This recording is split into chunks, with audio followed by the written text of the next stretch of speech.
You are watching ZTV News.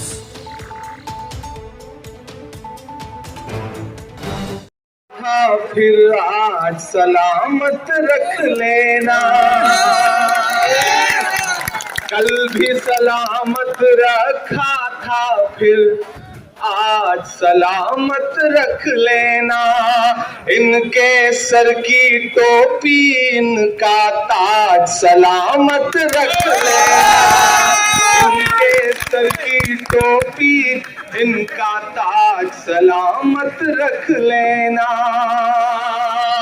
मेरे मुरादाबाद के लोगों इतनी गुजारिश करता हूँ, मेरे मुरादाबाद के लोगों इतनी गुजारिश करता हूँ, हाजी जी की मूंछों की तुम लाज सलामत लेना, हाजी जी की मूंछों की तुम लाज सलामत रख लेना। मोतीबाग में मेरी आंखों के सामने जो नई पीढ़ी, मेरे बुजुर्ग, मेरी माएं, मेरी बहनें, जहां तक मेरी आवाज जा रही है, मैं सबसे मुखातिब होकर के आपसे बस बहुत थोड़ी सी गुफ्तगू करने आया हूं। कल रात में सोनिया गांधी जी और राहुल गांधी जी की भेजी हुई चादर लेकर के ख्वाजा गरीब नवाज के दरबार में था, जहां समाजवादी पार्टी के 4 एमएलए रहते हैं। उस शहर में प्रशासन रमजान के महीने पे लोगों के मोटरसाइकिलों के नंबर देख देख करके, कपड़े देख देख करके चालान कैसे काट सकता है। मुझे टीस रहती थी कि जहां एक सांसद रहता है वहां कोई आवाज क्यों नहीं उठाता, लेकिन तभी मुझे कानों में एक आवाज पड़ती थी और वो आवाज हुआ करती थी इकराम कुरैशी साहब की। जब नवाबपुरा हुआ और मैं टीवी चैनलों पे बैठ करके आपके शहर की हिमायत कर रहा था, जब मैं मीडिया के साथियों से कह रहा था कि तुम्हें 2-4 पत्थर तो दिखाई पड़े, लेकिन अगले दिन उन्हीं हेल्थ कर्मियों पर बरसते हुए फूल तुम्हें क्यों नहीं दिखाई पड़े? तुम मुरादाबाद को बदनाम करना चाहते हो। तब मैं सोचता था कि काश कोई मर्द मुजाहिद हो जो वहां जमीन पर भी खड़ा रहे, मैं यहां दिल्ली में लड़ता रहूं। तब मुझे एक शख्स दिखाई पड़ता था जिसका नाम हाजी इकराम कुरैशी है। मुझे दिखाई पड़ता था एक शख्स और मैं सोचता था कि काश हम साथ हो जाते तो कितना अच्छा होता। मैं दुआ करता था कि काश एक ऐसा मजबूत इंसान साथ खड़ा हो जाता तो इस शहर के बारे में कुछ अच्छा किया जा सकता था। हालात ऐसे बने कि आज हाजी साहब कांग्रेस पार्टी के प्रत्याशी हैं।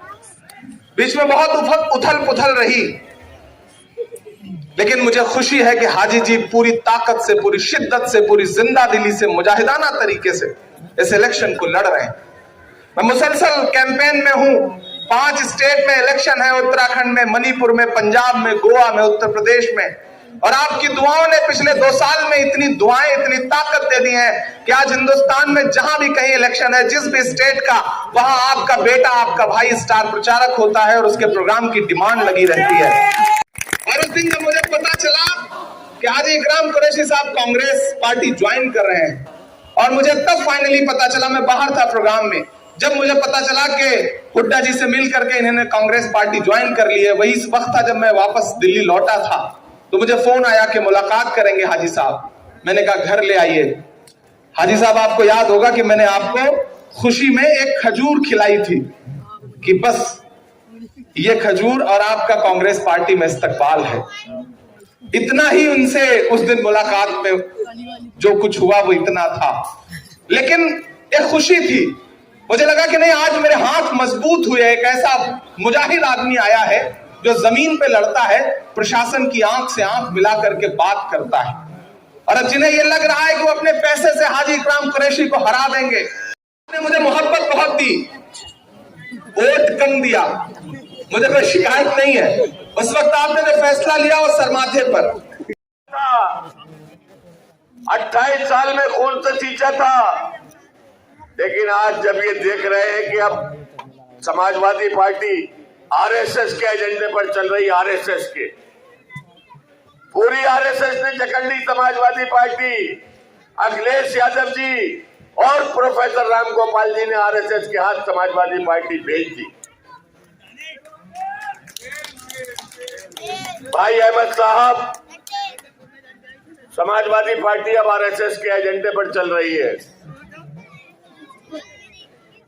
ये आजम साहब संचालन कर रहे हैं, इनके सामने खड़ा होकर कह रहा हूं आजम अंसारी साहब के किन किन लोगों को टिकट दे दिया। प्रतापगढ़ के डिप्टी एसपी सियाउल हक अंसारी का कत्ल करने वाले को समाजवादी पार्टी ने टिकट दिया, जिसने गोली मारी थी।